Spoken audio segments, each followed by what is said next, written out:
One to one ஆன்மீக நேயர்களுக்கு அன்பு வணக்கம். நம்ம சேனலில் தொடர்ந்து ஜோதிட விழிப்புணர்வு நிகழ்ச்சிகளை பார்த்துட்டு வரோம். அந்த வகையில் இன்றைக்கி நம்ம பார்க்க போகிறது, பொதுவாக அதிர்ஷ்டகரமான பெயரை சூட்டுவது எப்படி, குழந்தைகள்லாம் பிறந்தோன்னே பார்த்திங்கன்னா அவர்களுக்கு எப்படி பெயர் வைக்கிறது அப்படிங்கிறது நீண்ட காலமாக நம்ம நாட்களில் தொடர்ந்து ஃபாலோ பண்ணிகிட்ருக்கோம். அண்மை காலமாக பார்த்திங்கன்னா இதுக்கான விழிப்புணர்வு ரொம்ப அதிகமாக இருக்குது. அடுத்தது பார்த்திங்கன்னா எல்லாமே நியூமராலஜி அடிப்படையில் சில பேர் பெயர் வைக்கிறாங்க. சில பேர் நட்சத்திரம் முதல் எழுத்தை வச்சு பார்ப்பாங்க. ஆரம்ப காலத்திலலாம் பார்த்திங்கன்னா குலதெய்வத்தோட பெயர் ஒன்று வச்சுருவாங்க. அதுக்கப்புறம் குடும்பத்தில் இருக்கக்கூடிய பெரியவர்கள் பெயர், தாத்தா பெயர், இப்படியெல்லாம் வைக்கிறது வழக்கமாயிடுச்சு. அண்மை காலமாக பார்த்திங்கன்னா இந்த பெயருக்கான பொருளே தெரியல. இந்த நியூமராலஜி அப்படிங்கிற பேரில் பார்த்துட்டிங்கன்னா என்ன பெயருன்னே தெரியாமல் ஒரு விஷயத்தை மாற்றி அப்படி இப்படிமா வச்சு இதை எப்படி கூப்பிட்றது, எப்படி அழைக்கிறது, அதுக்கு ஒரு பொருள் இருக்குல்ல. இதுவே காலாகாலமாக மாறிட்டு இருக்கிறதுனால பொதுவாக நிறைய பேர் கேட்குறாங்க, இது என்ன, இந்த குழந்தை இந்த நட்சத்திரத்தில் பிறந்திருக்கு, என்ன பேர் வைக்கலாம் அப்படின்னு கேட்பாங்க. இந்த குழந்தைகளுக்கு பேர் வைக்கும்போது நட்சத்திர அடிப்படையில் முதல் எழுத்தை பார்த்து வைக்கிறது ஒரு வகையாக இருந்தால் கூட மாடர்ன் பெயர்கள் வேணும் அப்படின்னு நினைக்கிறாங்க. சில பேர் மன்னர் பெயர் வேணும்பாங்க. சில பேர் என்ன பண்ணுவாங்க, ஏதாவது இந்த மாதிரி ஒருத்தவங்களும் ஒரு தாட் இருக்கும். இந்த தாட்டை சொல்லாமல் என்ன பேர் வைக்கலாம்னு நம்மளை கேட்டாங்கன்னா நம்ம ஒரு 10 பேரை சொல்லுவோம். இந்த 10 பேரில் ஒன்று கூட அவங்களுக்கு சூட் ஆகாது. சரி நீங்களே சொல்லுங்கன்னா கூட எங்களுக்கு தெரியலன்னு தானே கேட்குறோம் அப்படிம்பாங்க. அடுத்தது இந்த பெயர்களை வச்சு பார்க்குறோம். அதாவது ராகு இருக்கு இல்லையா, ஒரு ஜாதகத்தில் ராகு எந்த இடத்துல இருக்கோ அது என்ன பண்ணும், சில பேரோட பெயரை அடிக்கடி மாற்றி வைக்கக்கூடிய ஒரு தன்மையை உருவாக்குது. சில பேருக்கு இயல்பாக வைக்கக்கூடிய பெயர்கள் போயிட்டே இருப்பாங்க. சில பேர் பேரை மாற்றிக்குவாங்க. நிறைய பேர் பார்த்திங்கன்னா சினிமாவுக்காக பேர் மாற்றிப்பாங்க. எழுத்தாளர்கள் எழுதுறதுக்காக பேர் மாற்றிப்பாங்க. சில பேர் இந்த பெயர் எனக்கு ராசியே இல்லை, நல்லா இல்லை அப்படின்னு சொல்லலாம் மாற்றிட்டு இருப்பாங்கள்ல. இப்போ வருவோம். பொதுவாக அஸ்வினியில் ஆரம்பித்து ரேவதி வரைக்கும் இந்தந்த எழுத்துக்கு ஒரு நட்சத்திரத்துக்கும் ஒரு 4 எழுத்து இருக்கும். முதல் பாதத்துக்கு இந்த எழுத்து, ரெண்டாவது பாதத்துக்கு இந்த எழுத்து அப்படின்னு சொல்லி வச்சுக்கிட்டே வருவாங்க. ஆனால் இதையெல்லாம் தாண்டி ஜாதகத்தில் ரொம்ப முக்கியமான விஷயங்கள் இருக்குது. நீங்கள் என்ன பெயர் வைத்தாலும் அந்த பெயர் உங்கள் ஜாதகத்தில் ஒரு குறிப்பிட்ட கிரகங்களோட ஆதிக்கத்தில் தான் அந்த பெயர் அமையும் அப்படிங்கிறது ஒரு விதி.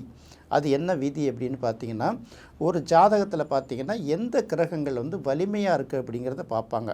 உச்சமடைந்த கிரகங்களுக்கு ஒரு வலிமை, அடுத்தது ஆட்சி பெற்ற கிரகங்களுக்கு ஒரு வலிமை, இதை தவிர 5ஆம் இடத்தில் இருக்கக்கூடிய கிரகங்களுக்கு ஒரு வலிமை, 9ஆம் இடத்தில் இருக்கக்கூடிய கிரகங்களுக்கு ஒரு வலிமை. அது மட்டும் இல்லாமல் கிரகங்கள் எந்த நிலையில் இருந்தாலும் தன்னுடைய சொந்த வீட்டை பார்க்குற கிரகங்கள் அப்படின்னு சொல்லுவாங்க. இப்போ உதாரணத்துக்கு பார்த்திங்கன்னா எல்லா கிரகமும் தான் இருக்கிற இடத்துலேருந்து 7ஆம் பார்வையாக பார்வை செய்யும். இதில் சூரியன் பார்த்திங்கன்னா கும்பத்தில் இருந்ததுன்னா தன்னோட சொந்த வீட்டை பார்க்கும். அடுத்தது பார்த்திங்கன்னா சுக்கிரன் பார்த்திங்கன்னா மேஷத்தில் இருந்தாலும் தன்னுடைய சொந்த வீட்டை பார்க்கும். விருச்சிகத்தில் இருந்தாலும் தன்னுடைய சொந்த வீட்டை பார்க்கும்.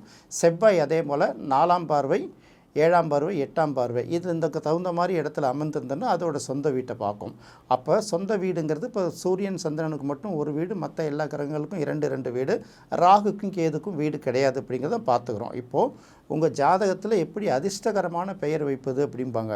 முதல்ல அதிர்ஷ்டம் இருந்தால் தான் அதிர்ஷ்டகரமான பெயர் வைக்கணுங்கிறது ஒன்று. அடுத்தது அதிர்ஷ்டம் இருக்கா இல்லையா, அது எப்படி அதிர்ஷ்டம் இருக்குது இல்லைங்கிறத கண்டுபிடிக்கிறதுனா ஜாதக அமைப்பை வச்சு தான். இப்போ நல்ல பேர் சொல்கிறாங்கல்ல, இதை மட்டும் பண்ணிட்டீங்கன்னா போதும் நீங்கள் 30 நாளில் கோடீஸ்வரம்பாங்க. இந்த வேரை மட்டும் வாங்கி வச்சுங்க, இந்த துணியை மட்டும் எடுத்து வச்சுங்க, இந்த கோயிலுக்கு, இதெல்லாம் கிடையவே கிடையாது.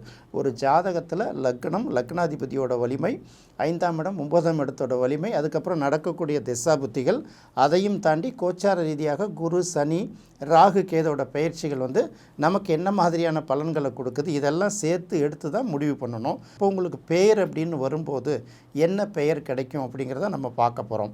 இப்போ 5ஆம் இடத்துல ஒரு கிரகம் வலிமையாக இருந்ததுன்னா அந்த பெயர் உங்களுக்கு வச்சா தான் நல்லாயிருக்கும். பொதுவாக பழங்கால நூல்கள்லேருந்தே பார்த்திங்கன்னா இந்த வலிமையெல்லாம் எப்படி சொல்கிறாங்க அப்படிங்கிறத பார்த்துடலாம். சூரியன், சந்திரன், செவ்வாய், புதன், குரு, சுக்கிரன், சனி, ராகு, கேது, இந்த 7 கிரகங்கள் இருக்குல்ல, இதில் ஒரு கிரகத்தை விட இன்னொரு கிரகம் வலிமை. அப்படியே ஒரு கிரகத்தோட வலிமையை பற்றி சொல்லிட்டு வரும்போது முதல்ல இப்படி கீழேருந்து எடுத்துக்கிட்டிங்கன்னா கேதுவை விட ராகு வலிமை அப்படிம்பாங்க, ராகுவை விட சனி வலிமை, இந்த 3 கிரகத்தை விட சனியை விட சூரியன் வலிமை. சூரியனை விட வலிமையான கிரகம் எது அப்படின்னு பார்க்கும்போது அடுத்தது புதன் நிற்க ஆரம்பிச்சிடுது. இந்த புதனை விட வலிமையான கிரகம் எதுங்கும்போது சந்திரன், சந்திரனோட வலிமையான கிரகம் சுக்கிரன், சுக்கிரனோட வலிமையான கிரகம் குரு. இப்படி இதில் சில ஆர்டரில் கொஞ்சம் முன்ன பின்ன வந்தால் கூட ஒரு கிரகத்தை விட இன்னொரு கிரகம் வலிமைங்கிறது எப்படி தீர்மானிக்கப்படுதுங்கும்போது இந்த வரிசையெல்லாம் தீர்மானிக்கப்படுகிறது. இது பொதுவாக சுபாவத்தால் பாவக்கிரகங்கள், சுபக்கிரகங்கள் அப்படி வச்சு தீர்மானிக்கிறது. இப்போ குரு அப்படின்னு வரும்போது அந்த எல்லா கிரகங்களை விட குரு தான் வந்து ரொம்ப சுப கிரகம்னு எடுக்கிறோம். ஏன்னா சுபாவத்தால் பார்த்திங்கன்னா குரு வந்து 100% சுபக்கிரகம், சுக்கிரன் வந்து 75% சுபக்கிரகம், இப்படி ஒன்று ஒன்றா எடுத்துகிட்டு வரும்போது எல்லா கிரகங்களை விட வலிமையான கிரகம் வந்து சுபக்கிரகம்னு பார்க்கும்போது குரு வந்துடுது. சரி, இந்த குரு உங்கள் ஜாதகத்தில் வலிமையாக இருந்தால் அந்த குருவோடு சம்மந்தப்பட்ட பெயர்கள் அமையுமா அப்படின்னு பார்க்கணும். இது வந்து அமையிறதுன்னு நம்ம உறுதியாக சொல்ல முடியாது. ஒரு ஜாதகத்தில் உங்களுக்கு பெயரை உருவாக்கி கொடுக்கக்கூடிய கிரகங்கள் நீங்கள் நட்சத்திரத்தை பார்த்து வச்சாலும் சரி, இல்லை உங்களுக்கு வேண்டியவர்களை பார்த்து வச்சாலும் சரி, இல்லை மாடர்ன் ட்ரெண்டிங்கு தகுந்த மாதிரி வச்சாலும் சரி, வேற்று மொழியிலேருந்து பெயர்கள் எடுத்து வச்சாலும் சரி, ஒரு கிரகத்துக்கும் ஒரு பெயர்களுக்கும் ஒரு கிரகங்களோட தொடர்பு இருக்கும். சில இடங்களில் 2-3 கிரகங்களோட தொடர்புகள் வந்து சேர்ந்துக்கிட்டு இருக்கும். இப்படியெல்லாம் பார்த்துட்டே வரும்போது உங்கள் ஜாதகத்தில் 5ஆம் இடத்துல இருக்கக்கூடிய கிரகம் உங்களுக்கு ஒரு பெயரை கொடுக்கும். 5ஆம் இடத்துல இருக்கக்கூடிய கிரகம்னா உதாரணத்துக்கு குரு இருக்குன்னு வச்சுக்கோங்களேன். குருவுடைய பெயர்கள் என்னென்னவோ அது வரும். இந்த குருவை சனி பார்வை செய்தாலோ இல்லை மற்ற கிரகங்கள் பார்வை செய்தாலோ அந்த கிரகங்களோட வேறு கிரகங்கள் சேர்ந்திருந்தாலோ உங்களுக்கு அதுக்கு தகுந்த மாதிரி பெயர்கள் மாறி அமையும். இந்த பெயர்களை பற்றி சொல்லும்போது ஒரு சில பெயர்கள் தான் சொல்ல முடியும். ரெண்டாவது, இப்போ இந்த சுக்கிரன்னா லட்சுமின்னு ஒரே லைனில் முடிச்சிடக்கூடாது. சுக்கிரனோட மற்ற கிரகங்கள் சேரும்போது அந்த லட்சுமிங்கிற பேரும் மாறும். இப்போ கவிதை அப்படின்னு சொல்கிறோம். இந்த கவிதைக்கு உரிய கிரகம் அப்படின்னு பார்க்கும்போது சுக்கிரன் தான். அதே இலக்கியா அப்படின்னு வரும்போது பார்த்திங்கன்னா அந்த இடத்துல சந்திரன் வரும். அப்போ சந்திரனும் சுக்கிரனும் சேர்ந்து இருக்கும்போதும் பார்வை செய்யும் போது என்ன பேர் வரும்? இப்படியெல்லாம் பல விஷயங்கள் இருக்குல்ல. இதுக்கு வந்து பார்த்திங்கன்னா பெயரை சொல்வதற்கு முன்னால் இந்த பெயருடைய ரூட் அப்படிம்பாங்க. நம்ம தமிழில் வந்து வேர் சொல் அப்படின்னு சொல்கிறோம்ல. ஒரு சொல்லுக்கும் ஒரு வேர் இருக்கும். அந்த வேர் எங்கேருந்து ஆரம்பிச்சது, இது எந்த மொழி, இல்லை வந்து புராண பெயரா, வரலாற்று பெயரா, இல்லை நவீன பெயரா, இல்லை வினோத பெயரா, இப்படியெல்லாம் அதை பார்த்து தான் ஓஹோ அதனால தான் இந்த பெயர் இப்படி வந்திருக்குன்னு சொல்லலாம். இப்படி ஒரு அனுபவத்தை பெறும்போது இந்தந்த பெயர்கள் வந்து உங்களுக்கு நண்பர்களாக வருவாங்க, எதிரிகளாக வருவாங்க அப்படிங்கிற ஒரு விஷயத்த சொல்லலாம். சரி, வரும். இப்போ அதிர்ஷ்டகரமான பெயரை சூட்டுவது எப்படின்னா, உங்கள் ஜாதகத்தில் ஒரு லக்னம் இருக்கும். இந்த லக்னத்துக்கு சுபக்கிரகங்கள்னு ஒன்று இருக்கும். இந்த லக்னத்துக்கு வந்து பாவக்கிரகங்கள்னு இருக்கும். அதாவது நண்பர்கள் ஒரு பக்கம், சத்ரு கிரகங்கள் மித்ரு கிரகங்கள்பாங்க. இப்போ நட்பு கிரகங்கள் பகை கிரகங்கள்னு இருக்கும்.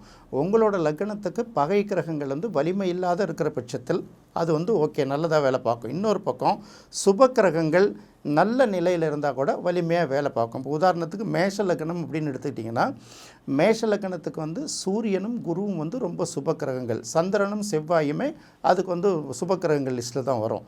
5, 9 எப்போதும் நல்ல விஷயம்னு ஜென்ரலாக எடுப்போம்ல. அதே போல் மேஷ லக்னத்துக்கு பகையான கிரகங்கள் பார்க்கும்போது சந்திரனும் பகை, சுக்கிரனும் பகை, சனியும் பகை. அப்போ மேஷ லக்னம் அப்படின்னு வரும்போது சுக்கிரன்லையோ இல்லை வந்து சனி வரக்கூடிய பெயர்களோ வைப்பது வந்து உங்களுக்கு பலன்களை கொடுக்காதுங்கிறத முதல்ல முடிவு பண்ணிக்கணும். இதுதான் வந்து பேசிக்கு. அப்படி உங்கள் பெயர்கள் அமைஞ்சிருந்ததுன்னா அந்த பெயர்களுக்கு தகுந்தி மாற்றி அமைச்சிக்கலாம். உதாரணத்துக்கு இப்போ மேஷ லக்னமாக வந்து சனி வந்து மறைந்து போயிருந்தால் அந்த சனி ஓரளவு நல்ல பலனை தான் கொடுக்கும். ஏன்னா ஓரளவு தான் கொடுக்கும். ஏன்னா அவர் 10ஆம் இடத்துக்கும் உரியவர் இல்லையா, அதனால் தொழில் ரீதியாகவும் சில பாதிப்பை ஏற்படுத்துவார். இப்போ சந்திரன் வந்து நல்ல நிலையில் இருந்ததுன்னா சந்திரனுடைய பெயர்கள் வச்சுக்கலாம். செவ்வாய் நல்ல நிலைமையில் இருந்ததுன்னா செவ்வாயோட பெயர்கள் வச்சுக்கலாம். சூரியன் நல்ல நிலைமையில் இருந்தால் சூரியனோட பெயர்கள் வச்சுக்கலாம். அதே சமயத்தில் புதனுடைய பெயர்களோ சுக்கிரனுடைய பெயர்களோ சனியுடைய பெயர்களோ இந்த மேஷ லக்கணங்களுக்கு வைக்கிறது ரொம்ப நல்லதில்லை. இப்படி தான் இந்த பெயர் வைக்கிறது வந்து ஒரு லக்கணத்துக்கும் மாறி மாறி பார்த்துக்கணும். அப்போ லக்கணத்துக்கு சுபர் யார், பாவர் யார். இப்போ இடையில கூட ஒரு நண்பர் ஒரு தடவை சொன்னார், அவர் மிதுன லக்கணங்க, அவர் ஆரம்பிச்சிருக்கிற அந்த ஒரு சின்ன நிறுவனத்தோட லோகோவில் வந்து சிகப்பு கலரில் வச்சுருக்காரு. ஏன்னா மிதுன லக்னத்துக்கு வந்து செவ்வாய் வந்து 6ஆம் இடத்துக்கு உரியவர். அதனால் அது எந்த வகையிலும் நல்லது பலன் தெரியாது. குறைந்தபட்சம் உங்களுக்கு ஃபேவரான கிரகங்கள் என்ன அப்படின்னு பார்த்து பலனை எடுக்கிறத விட எது நமக்கு நெகட்டிவாக இருக்குமோ அதிலேருந்து அவாய்ட் பண்ணி வர்றது தானே. அப்போது உங்களுக்கு என்ன பெயர் வைத்தால் நல்லாயிருக்கும், இது அதிர்ஷ்டமாக இருக்கும்னா அதிர்ஷ்டத்தை அள்ளி கொடுக்காது, குறைந்தபட்சம் நெகட்டிவ்லேருந்து விடுவித்து கொள்வதற்குன்னு சில பெயர்கள் இருக்குல்ல.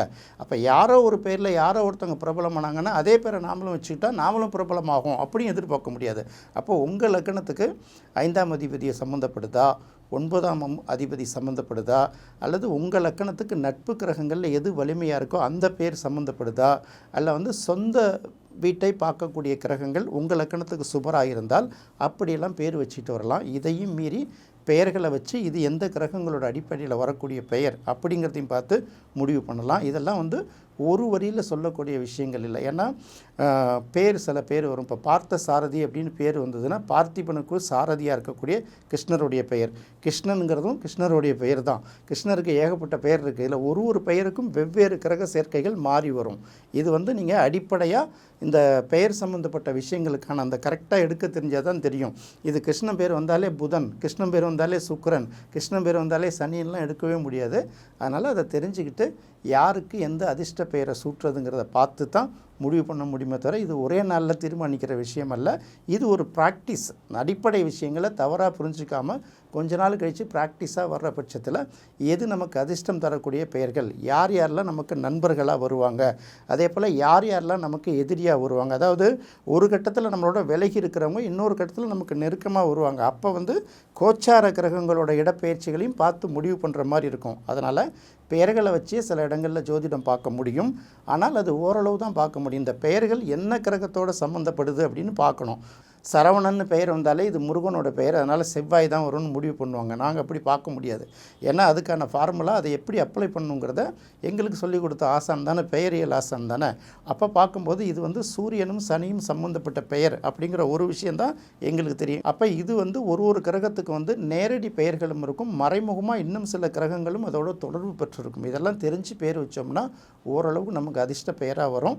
சில பேர் குலதெய்வம் பேர் வைக்கிறவங்களுக்கோ இல்லை வேறு அரசர்கள் பெயர் வைக்கிறவங்களுக்கும் அது எல்லாருக்கும் செட் ஆகுமான்னு பார்த்து வைக்கிறது ரொம்ப முக்கியம். உதாரணமாக என்ன சொல்கிறார், ஒரு நண்பர் பேசும்போது இந்த வர்மன் அப்படிங்கிற பேர் என்னோடய பையனுக்கு வரணும் அப்படின்னு சொல்கிறாரு. இந்த வர்மன் அப்படின்னாலே செவ்வாய் ஜாதகத்தில் நல்லா இருந்தால் தான் இந்த வர்மனுங்கிற பேர் பலம் கொடுக்குறதா இருக்கும். அந்த ஜாதகத்தில் செவ்வாய் நல்லா இல்லைங்கிறதுனால அதை எடுக்க முடியாது. அப்புறம் சில பேர் சொல்கிறாங்க விஜய் அப்படிங்கிற ஒரு பேர் சொல்கிறாங்க. விஜய்க்கு 2-3 கிரகங்கள் தொடர்பு சில நேரங்களில் வரும். விஜய் அப்படிங்கிறதுக்கு வெற்றின்னு ஒன்றுங்கிறதுனால ஸ்ட்ரைட்டாக செவ்வாயை மட்டும் எடுக்கக்கூடாது. விஜயன் அப்படிங்கிற ஒரு பேர் சுக்கிரனையும் குறிக்கிறதுனால நேரடியாக சுக்கிரனுக்கும் போயிட முடியாது. அதே சமயத்தில் இந்த விஜய்ங்கிற பேருக்கு சூரியன் குருவும் ஒரு விஷயத்தில் சம்மந்தப்படும்.